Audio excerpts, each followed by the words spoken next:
This is David with HMAR Mobile Tech, and I've got another video for you today. So, what I wanted to show you was the top things on my list that I think that are the most common things that you're going to find that you're going to need when you do a brake job. On pretty much every single car out there, this is going to apply.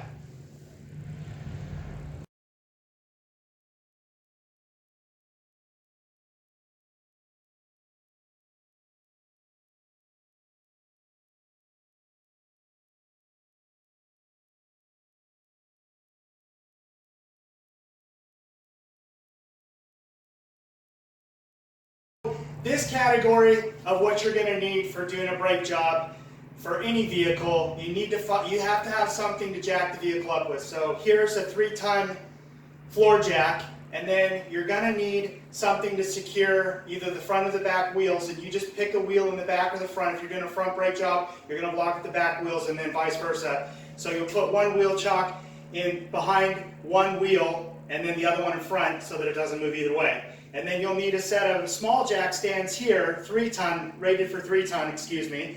And this would be for, a vehicle that's a little bit smaller, maybe a 4-door sedan or a smaller car. And then here are these bigger yellow ones here for a truck or an SUV. And these are rated, I think, at 6,000 pounds a piece. So this is what you'd be using for that.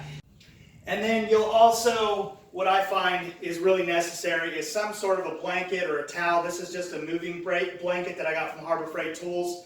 Really does make the job comfortable, and it really does make auto repair easy to do and comfortable if you have something like this to lay on. And then also a clean piece of cardboard, which really just makes a world of difference, keeping your work area clean and just keeping yourself clean while you're underneath a vehicle if you happen to need to be under a vehicle. So all these things are all part of the same category, lifting up a vehicle and supporting it properly.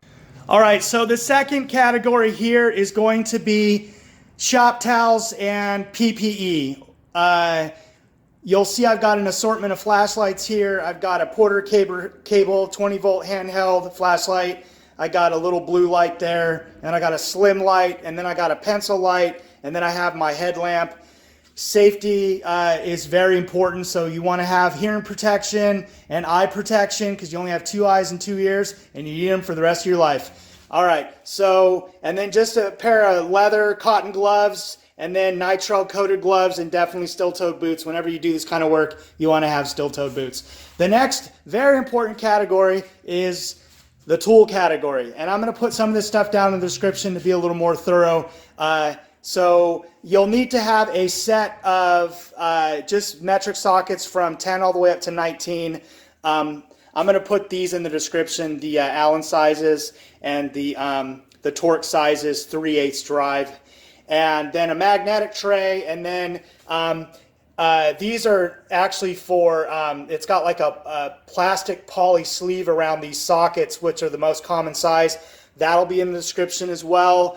And then an assortment of 3/8 drive ratchets, and I got a flex head long handle, and then I have just a short handle, and then a 1/2-inch breaker bar if you don't have an impact wrench.